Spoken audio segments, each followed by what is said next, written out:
Network seems quite clear. Okay. Hello, everybody. Welcome to Mentor Coffee series. This is your host once again, Peter Ngozi-Nyirongo. And if you see me with my shades and this jumper, you know that I'm in my gear for the interview. So this is my uniform, all my branded wear for interviews. And the sun is really beautiful today in Johannesburg, only for the next few hours or so, because we've got a cold front coming, and some parts of South Africa are predicted to have snow, maybe 3 or 4 provinces if I'm not mistaken. So whatever you're up to, I hope you're having a lovely day, and so far your Sunday has been terrific. I have a special guest who couldn't be here last week, but I am so glad to announce to you guys that he is finally here. His name is Karel Mare. He's someone that I hold very dear to me, and he has an indelible impact in my life. He has been a mentor, he's been a guide, he's been a funder. He's also been my funder, so at the same time, a big brother figure in some way as well. So I'm just honored and privileged to have him here. But if you do understand, Mentor Coffee is all about creating a platform where thousands of people can be impacted and be sort of mentored to the next level of their life, whatever sphere that they may be at. They may be at the beginning stage, you may be at intermediate, or you may be someone high up in your corporate ladder or in life, and you're just trying to figure out how you should move from here. So one of the things that Karel is great for is that he studied with John C. Maxwell leadership program in the US. And so he is a life coach who is qualified, and he understands the human side. He also understands what we're dealing with right now globally. And I felt that, look, instead of just benefiting myself, that we should have this beautiful conversation with Karel today. Karel, it's great to have you. Thanks for having me, Peter. And for all of you, notice that Peter had a slight giggle. One of the things he has a gift in around money is making you spend yours without even knowing it. But it's great to be on the show, Peter. Great. It's nice to see your podcast audience growing. Thank you, Karel. I just know where money is supposed to be spent, more than the ones that actually have it. So our reason for not spending is our lack of ability to identify places to put it. Thank you. Yeah. So the podcast is doing quite well. It seems to be growing. The numbers are increasing, and the US audience for some reason has been increasing. I don't know whether because the coffee culture is so huge, so when they maybe in the search engines type in, podcasts or morning shows or something like that, coffee, we pop up as Mentor Coffee. But the numbers have been very encouraging, and we're expecting a bit of corporates to come on board for long-term partnerships that will make it bigger and grander. So, Karel, I know you work for Maersk International. That is the biggest shipping company in the world, if I'm not mistaken. And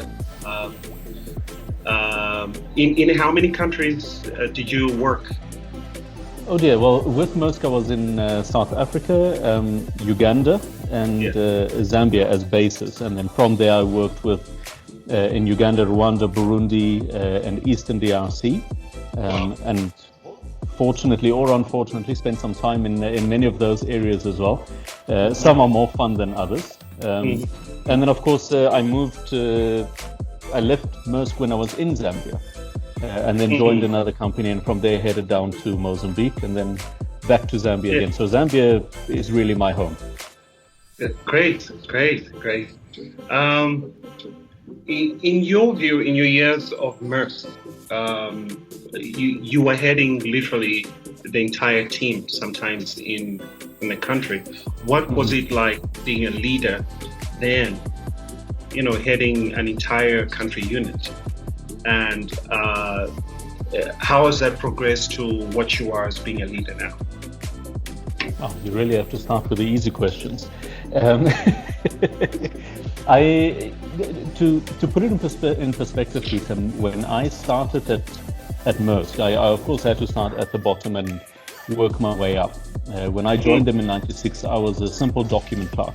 I would stamp documents that had 7 copies. I don't know what you call that in triplicate or whatever, but there were 7. And I would stamp them for submitting into the port for cargo going for export. And from there, I worked my way up. I always loved the challenge. Yeah. I had really good mentors and really good leaders when I joined Maersk. Yeah. And from there, it grew and expanded. So when I took on my first really big responsibility to manage the whole country rather than just departments or divisions, that's when I moved to Uganda. Yes. And I must say that I was blessed with the Ugandans being, and especially the team that I had. There were people that were so hungry to learn. People that were, at every turn, if they saw something new they could learn, they would sit almost want to say flies around a dead thing, but it sounds a bit like vultures, just hovering to see what they could get from it and what they could learn. The biggest thing for me, though, was that there are always very clearly defined and clearly different leadership styles. We often see the big corporates and the big blue chip companies. There's very little interaction between the top and the bottom. That culture has changed over the last few years as people have noticed that emotional intelligence, even from that top leadership level, is very important, and making that connection with staff. But my approach was always that I wanted other people to grow and to prosper. So for me, it was easy to teach people things without worrying or having that mindset of, hang on, if I teach these guys this, does that mean they're going to take my job in a month's time because he might be more intelligent than me? I loved seeing them grow, and I encouraged them. And it's a good thing I can say this now because I don't work for them anymore. But I encouraged my staff that if you have a better opportunity with another company, I'll write your CV and your application letter for you. Let's work on this together because people need to grow. So at such a high level thing, to me it was still a matter of staying in touch with the people and not being in this glass box like you have many directors and CEOs and general managers, where you have to be above a certain pay grade to walk into their office. The open door policy was always very good for me. That's right. Good. And I remember back then, that's when the open door policy was just sort of starting, right, in corporate. Yes, and to be honest, I didn't know what open door policy meant. I just knew that if there was a problem, I don't want to find out about it later. That's right. I want the guys to feel free and not be afraid of the title, to walk up to my desk or up to my office and say, Mr. Mare, we got a problem. So did you start leaving your door open? Because I remember walking in Standard Chartered Bank, which was one of my clients back in the day, one of my early clients that the company used to work for. I used to service them. And there used to be all these doors, and then the name with wood, wooden partition, then the glass partitions came, then they'll leave the door open. And this phrase really started coming up. Look, we've got an open door policy. If you're a director or high up in corporate, our policies that we leave the doors open, which is really good for me as a salesperson. Because I'll call a friend sometimes and say, hey, listen, I'm coming over to see you, but when I'm walking past your desk, I want to pitch to your director's office. Yeah, because I mean, if you don't have that open door policy as a salesperson, you always meet the guards at the gate, right? The receptionist who has appointed herself as the decision maker on who gets to see who. So the open door policies do help a lot.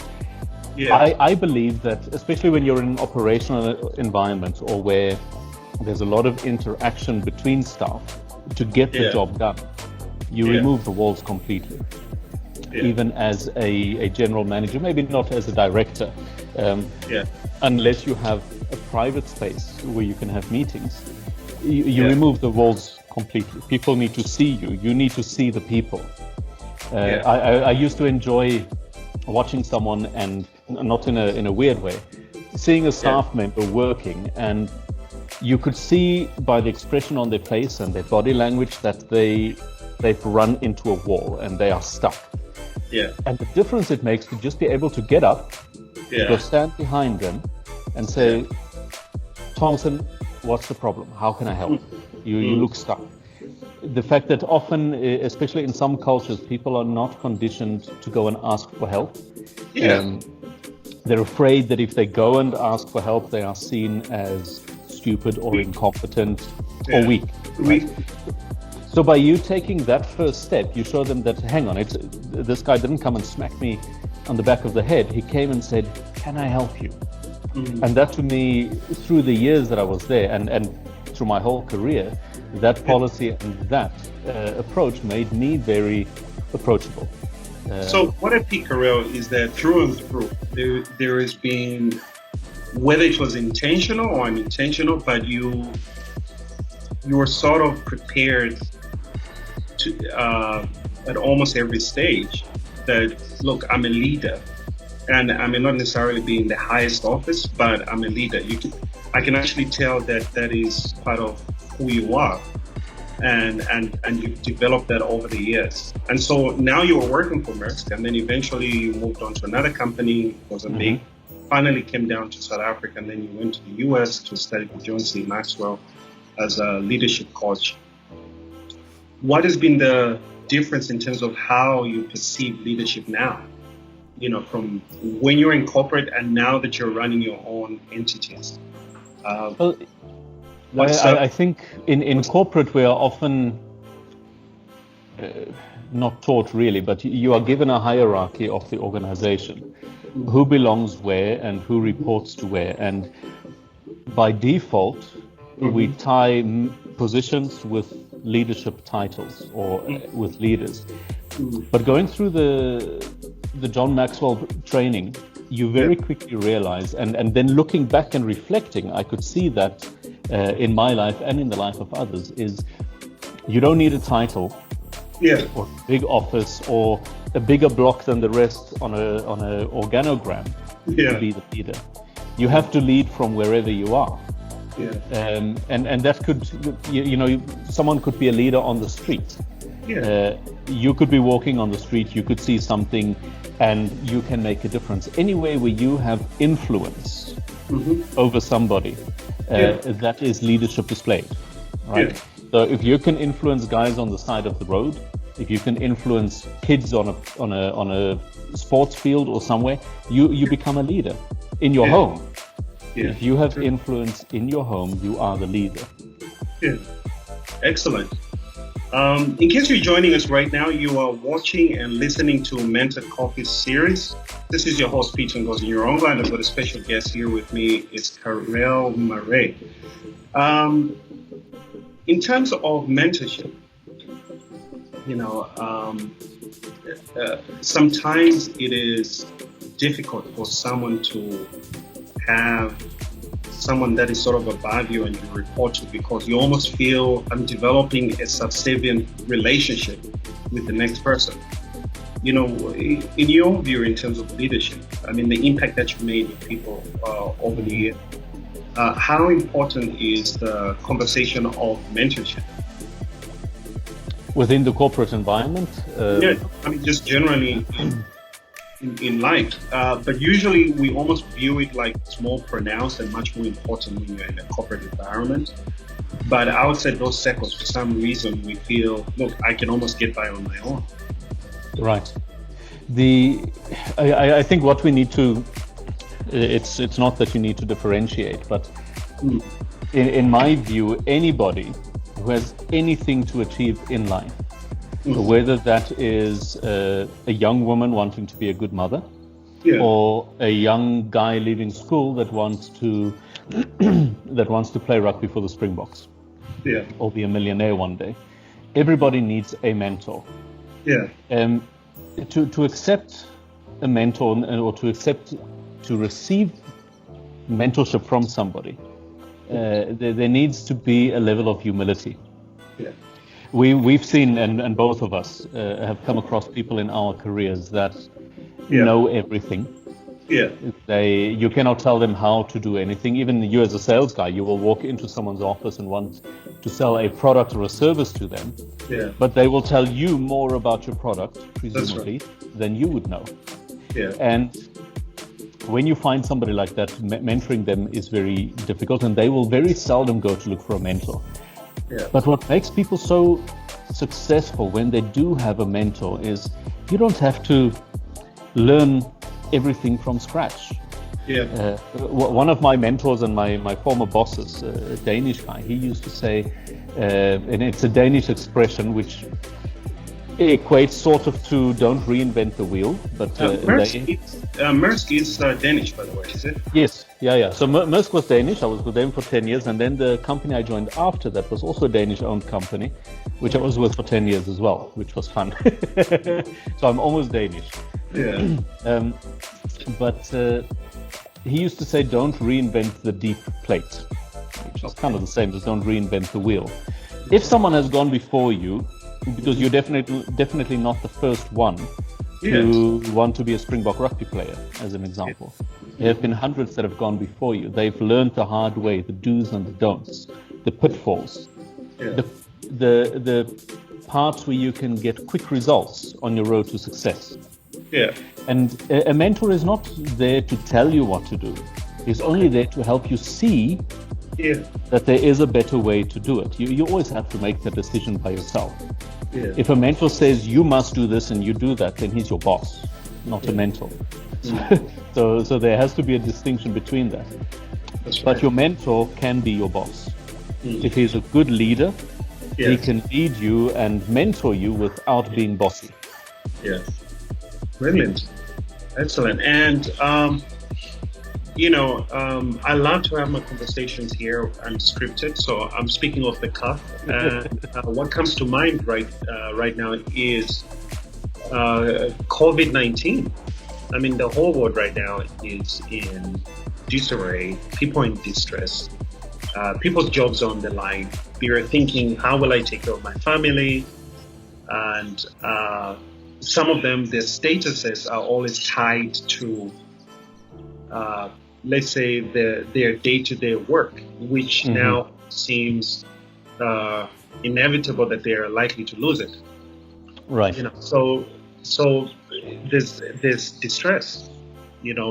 People are trying to figure out what next. It's easier, like the chat we had just before we went live. It's easier to know that, hey, listen, I know that in 2 months COVID is going to end. So between now and then, I can plan around this. Or I know COVID will end in December, then I'll know what to do. But it's almost unclear. So how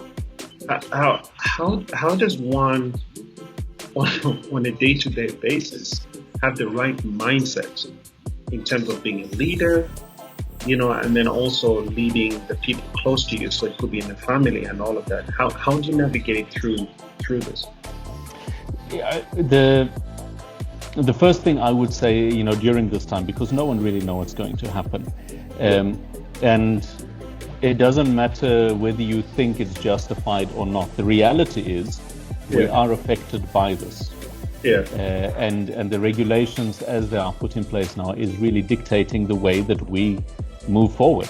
I mean, it dictates how we go to the shops. It dictates where we eat and how we stay fit. Yeah. So to not get caught up in this whole thing as a leader and as the head of a family or a house, and even if you don't have anyone you're leading, if you're a single guy living somewhere in a flat, the best thing to do, and this is where mentors and coaches can come in handy, is to identify, let's assume this whole thing goes on for the next year. Where would you really want to be at a certain space in time in the future? excuse me, do you want to just carry on with your job? Is this a good time to reevaluate things? Reevaluate your life, your income, your job, and then define what it is you want to achieve. And then from there, find people who can lead you. If you are not very clear on where it is or you have to go or how you are going to get there, find someone who knows. And I've seen now, especially in this time, people are really, really willing to help others. That's true. Because almost everybody can identify with the uncertainty and the crisis that it creates in your mind, not knowing what tomorrow holds. So people that would usually be unapproachable, you can now go and sit and talk to them and say, hey, I don't know where this is going. And even some people that I've spoken to that are managers within organizations that have now gone back to work but are facing downsizing and retrenchments. Even those managers who usually would not speak to their staff at all are now open if someone comes to them and say, look, I don't know if there's a future for me in this place. But I don't know where to go. Because it is very uncertain. I listened to a show yesterday on one of the local radio stations where they were interviewing a restaurant owner, and he employed in total almost 300 people. Now that's massive. Extremely. That's huge, and they are running at less than 30% of their usual capacity. So it is inevitable that people are going to have to go. So as a leader, you have a chance in the corporate or in the business environment to say to your people, look, face the reality, pack up your stuff and off you go. There's nothing we can do. Or you can just spend those extra few minutes with them. You've seen their strengths. You've seen the abilities they have. Just encourage them a little bit and send them in a direction where you know that they're not just going to flop back and forth and in 2 years' time come back to look for a job again. And in the home, I guess, especially with our kids, that's the toughest one. They're spending so much more time on social media right now. And we all know that is not the most positive place to be unless you are very targeted in what you look for. So I think in this whole COVID thing, our main thing is to give direction as leaders, provide support, and we must not be blinded by the fact that we want people to work only for us and not potentially work for the competition. If my competitors' doors are going to stay open and I have a person that has worked with me and supported me for the last so many years, I would gladly recommend for him to go there and even put in a good word if I know I cannot afford that person. You might then also be faced with a situation where you don't have to retrench them. They'll resign and go to the other place. So you need to have such a broad view of everything, not just narrow-minded on can't get infected, have to sanitize, not going to make money, because that's the general mindset. Everyone believes that you're not making money right now. But as some businesses close, new markets are opening up, new businesses are opening up.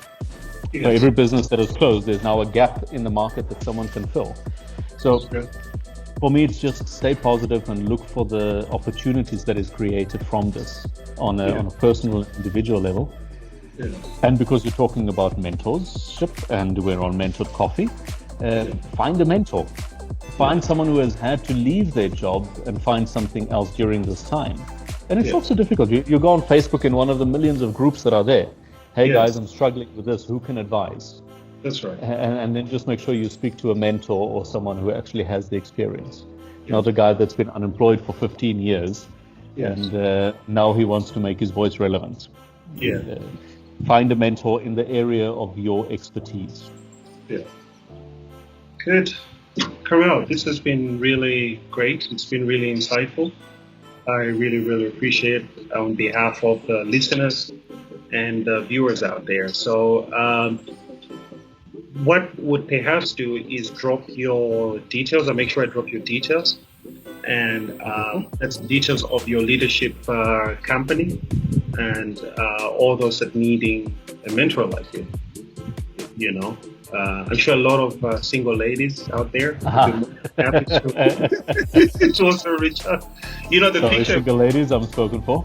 the picture posted of us. I was, inundated with a lot of comments from ladies. Who's that guy? They were talking about you, Peter, not me. No. Because I saying Peter, who is that guy? So clearly. Oh, fair enough. No. I'll gladly stay in contact and get in contact for mentor and coaching services. No dating. You only do it around Easter, and Easter's fast. That's your line, Peter, not mine. No, but thank you, Peter, and thank you for having me on the show. It's always nice to chat with you, and always good to see the interaction you have with your audience. And to see you in a time where COVID is making everybody turn on the brakes and slow down a little bit so they can see things. Big up to you for picking up the pace with your business and your dream and pushing forward. Everyone listening to this can definitely take a page out of Peter's book. Well, either his life book or the one he's written. I'm sure he'll tell you more if he has not already. Right. But yes, just go for it. You know, I haven't really spoken so much about the book because I don't know, maybe something I need to improve and work towards. But at the same time, I haven't been in sales for a very long time, and being a really good salesperson, according to market standard, I have felt like, look, I shouldn't oversell myself, because this is me, and it's a product that has come from me.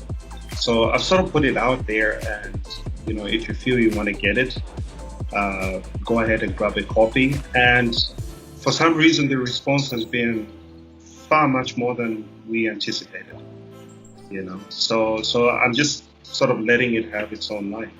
I don't know what you have to say about that.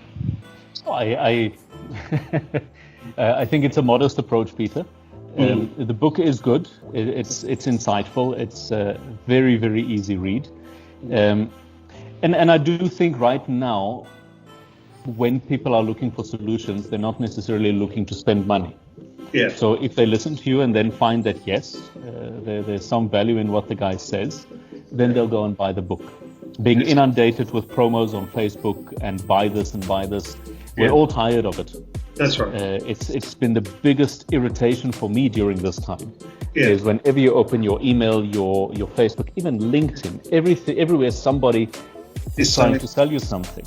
Right. And there's nothing wrong with it, because people are trying to survive this messed up world that we are living in right now. So if that means they have to sell online, they have to. Mm-hmm. But I think it's not a bad idea not to jump on the queue. Otherwise, I'll be the one swearing you as well on the next promo email. True, man. Well, this has been Mentor Coffee. Karel, thank you once again for talking. Welcome, Peter. Yeah. So this has been Mentor Coffee series, brewing new leaders, and I had a great guest, Karel. And I look forward to catching up with you guys in the next coming days when we have another special guest. But Karel, I think I set the bar so high.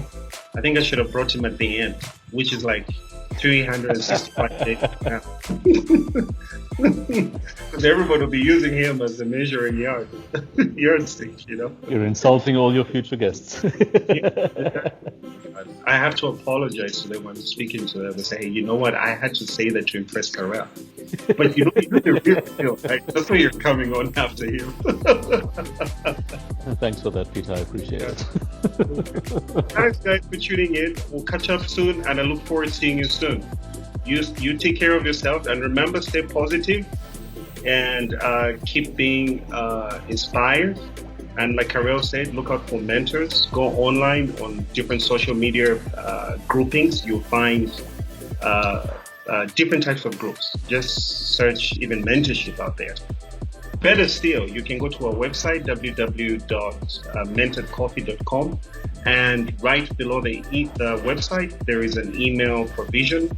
Log in your email, and then we'll write back to you immediately. Okay, and then you can become part of the Mentor Coffee family where we are starting to roll out resource material. Some of the resource material is coming from great minds like Karel. Karel on his platform, he writes, and he also does videos and interviews. So when you come on our platform, you have access to some of the resource materials that great minds like Karel have. So once again, this has been Peter. I look forward to seeing you guys soon. Bye-bye.